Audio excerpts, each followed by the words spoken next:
হলুদ সাংবাদিকতা আর বাংলাদেশে চলবে না। দালালিবানা বাংলাদেশে বন্ধ করতে হবে। আপনাদের কলমের মাধ্যম দিয়ে বাঙালি সঠিক জায়গায় চলে আসবে। আজকে আমাদের মাঝে এই অনুষ্ঠানে প্রধান অতিথি হিসেবে যিনি উপস্থিত আছেন জনাব সাজ্জাদুল ইসলাম খান বাহাদুর, বাংলাদেশ জাতীয়তাবাদী প্রতিবাদী নাগরিক দলের প্রতিষ্ঠাতা সভাপতি, বাংলাদেশে জাতীয়তাবাদী আদর্শে বিশ্বাসী, দুঃসময়ের যে কাণ্ডারি সারা বাংলাদেশে হিসেব করলে পাওয়া যাবে, তার মধ্যে মোস্ট ওয়ান অফ দেম জনাব সাজ্জাদুল ইসলাম খান বাহাদুর সাহেব। উনি অসুস্থ থাকার পরেও আজকে আমাদের মাঝে উপস্থিত হয়েছেন, সেজন্য আমি বাংলাদেশ জাতীয়তাবাদী প্রতিবাদী নাগরিক দলের পক্ষ থেকে ওনাকে আন্তরিক শুভেচ্ছা এবং অভিনন্দন জানাচ্ছি। সেই সাথে ওনার রোগ মুক্তি কামনা করছি। আর উপস্থিত আছেন বেসরকারি বিশ্ববিদ্যালয়ের আমার খুব কাছের ভাই আমিন খান, যুগ্ম সাধারণ সম্পাদক বেসরকারি বিশ্ববিদ্যালয়ের ছাত্রদল, নন্দিত ছাত্র দলের নন্দিত ছাত্র নেতার মধ্যে বাংলাদেশে অন্যতম একটা নাম।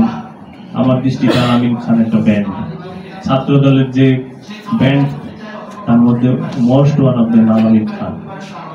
আর উপস্থিত আছেন আর এক ছাত্র দলের ব্যান্ড, আমার স্নেহের ছোট ভাই, ঢাকা কলেজের যুগ্ম সহসভাপতি হাসান তালুকদার, রাজপথের লড়াকু সৈনিক, স্বৈরাচার হাসিনা সরকারের আমলের ত্যাগ শিক্ষা সহ্য করে আজও জাতীয়তাবাদী আদর্শ ধারণ করে আমাদের মাঝেও আছে। দোয়া করি অনেক উপরে উঠুক। সর্বোপরি উপস্থিত আছেন আজকের এই অনুষ্ঠানের সম্মানিত সভাপতি, বাংলাদেশ সাংবাদিক ঐক্য জোটের সম্মানিত সভাপতি জনাব রফিকুল ইসলাম ভাই। উপস্থিত আছেন সাধারণ সম্পাদক জুবাইর ভাই,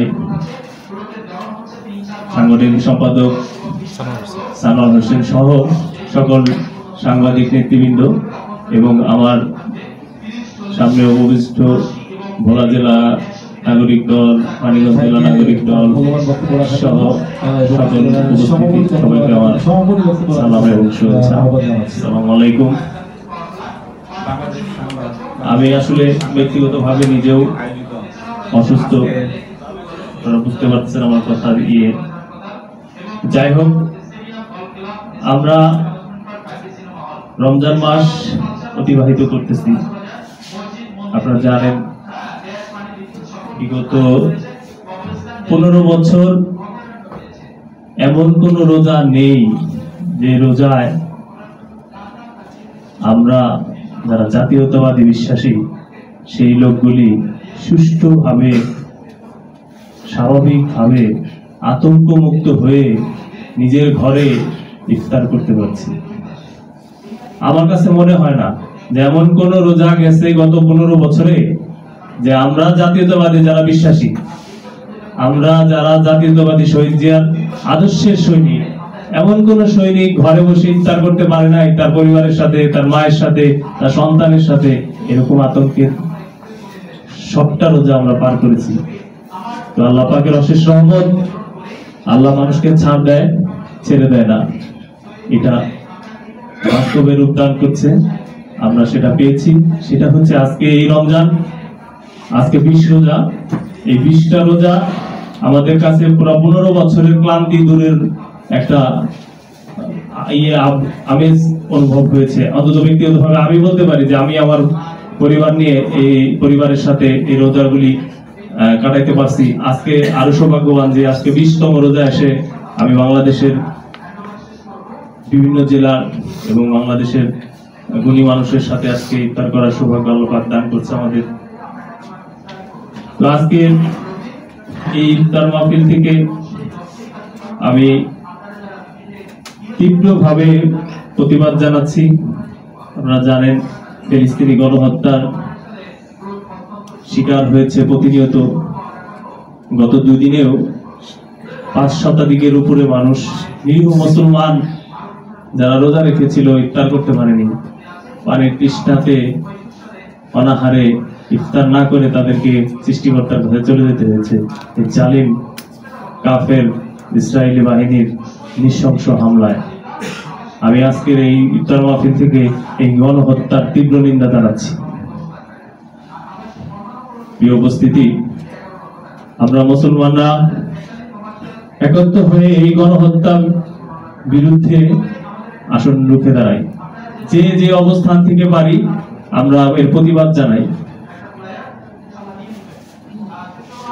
আসরের ময়দানে জানি আমি মুসলমান হিসেবে ওই গাজাবাসী আঙুল তুলে না বলতে পারে যে হে মুসলমান, হে বিশ্বের বিবেক, বিশ্বের মুসলমান, তোমরা আমাদের পাশে দাঁড়াওনি, আমরা একা যুদ্ধ করেছি, একা লড়াই করেছি, ইসলামের জন্য কি আমরা একা লড়েছি, তোমাদের পাশে আসনি। এই দায়ভার জানি আমাদের কাঁধে না আসে।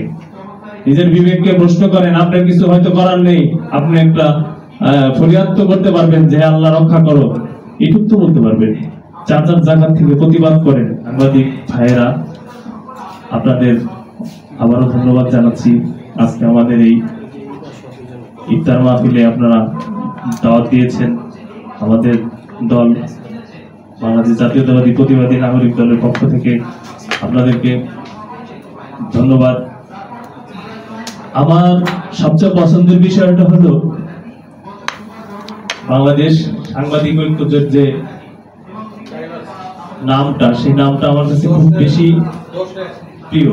কারণ হইতেছে সাংবাদিক এমন একটা সাবজেক্ট, এমন একটা মাধ্যম, যার মাধ্যম দিয়ে জাতির বিবেককে সারা বিশ্ব দেখতে পায়।